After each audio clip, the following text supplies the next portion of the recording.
எரிவாயு வெட்டுதல் மற்றும் welding. Gas cutting and welding. வெட்டுவதற்கும் வெல்டிங்கிற்கும் அசிட்டிலின் வாயு பயன்படுத்தப்படுகிறது. வெட்டுவதற்கும் வெல்டிங்கிற்கும் பயன்படுத்தக்கூடிய ஒரே வாயு இதுவாகும். அசிட்டிலின் வாயு எப்போதும் ஆக்சிஜனுடன் பயன்படுத்தப்படுகிறது. இதிலிருந்து தயாரிக்கப்படும் சுடரின் வெப்பநிலை சுமார் 3300 டிகிரி செல்சியஸ் ஆகும். உலோகத்தை உருக்குவதற்கு இந்த வெப்பநிலை போதுமானது. மிதமான எஃகு வெட்டுவதற்கு நடுநிலை சுடர் பயன்படுத்தப்படுகிறது. நடுத்தர கார்பன் எஃகு மற்றும் நிக்கல் போன்ற உலோகங்களுக்கு ஆக்சிஜனேற்ற சுடர் பயன்படுத்தப்படுகிறது. எரிவாயு வெல்டிங்கிலும் ஆக்சி அசிட்டிலின் வாயுவிலிருந்து உருவாக்கப்பட்ட சுடரை பயன்படுத்தி உலோகம் உருக்கப்படுகிறது. பின்பு இணைப்பு நிரப்பு உலோகத்தால் நிரப்பப்படுகிறது. வெல்டிங் செய்யப்பட்ட இணைப்பு உலோகம் குளிர்ந்தவுடன் உருவாகிறது. எரிவாயு வெல்டிங் மற்றும் வெட்டுவதற்கு கிட்டத்தட்ட ஒரே மாதிரியான கருவிகள் மற்றும் உபகரணங்கள் பயன்படுத்தப்படுகின்றன. அவற்றை பற்றி அறிந்து கொள்வோம்.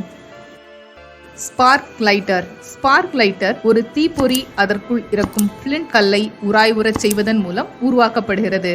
Flashback arrester.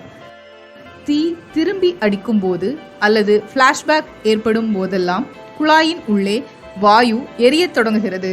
இது சிலிண்டர் வெடிப்புக்கு காரணமாக அமையலாம். இதை தடுக்க டார்ச்சில் ஃபிளாஷ்பேக் அரெஸ்டர் பயன்படுத்தப்படுகிறது. Pressure regulator. சிலிண்டருக்குள் இருக்கும் வாயு அதிக அழுத்தம் கொண்டது. இந்த உயர் அழுத்த வாயு நேரடியாக ஊதுகுழாயில் பாய்வதில்லை. வாயு அழுத்தம் குறைக்கப்பட்டு அழுத்தம் ஒழுங்கியை அதாவது பிரஷர் ரெகுலேட்டரை பயன்படுத்தி தேவையான நிலைக்கு தக்கவாறு அமைத்துக் கொள்ளப்படுகிறது.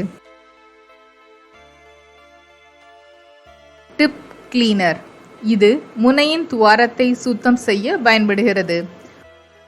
Adjustable spanner. கேஸ் சிலிண்டரில் உள்ள ஒழுங்கியக்கியை பொருத்துவதற்கு அட்ஜஸ்டபிள் ஸ்பேனர் பயன்படுத்தப்படுகிறது. Cylinder trolley.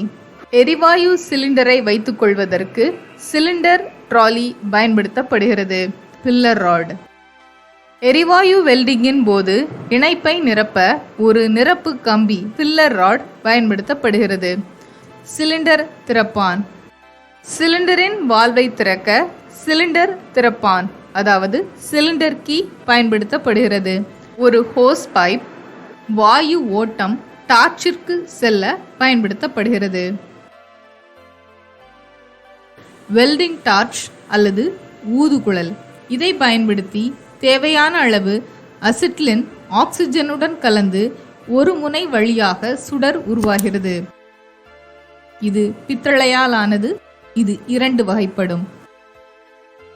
முதலாவது உயர் அழுத்த ஊதுகுழாய் மற்றும் இரண்டாவது குறைந்த அழுத்த ஊதுகுழாய். பொதுவாக குறைந்த அழுத்த ஊதுகுழல் வெல்டிங் பட்டறைகளில் பயன்படுத்தப்படுகிறது. நீள்குழாய் அல்லது முனை வெல்டிங் டார்ச்சின் முன் தனியாக பொருத்தப்பட்டுள்ளது. இது ஒரு முக்கியமான பகுதியாகும். ஏனெனில் இது சுடரின் அளவு மற்றும் வெப்பத்தின் உற்பத்தி அளவை தீர்மானிக்கிறது. இது பித்தளை அல்லது தாமிரத்தால் ஆனது. வெல்டிங் செய்ய வேண்டிய தட்டுகளின் தடிமனுக்கு ஏற்ப முனையின் அளவு மாறுபடும். நீள்குழாய் முனை துளை முனை தூரிகை மூலம் சுத்தம் செய்யப்படுகிறது.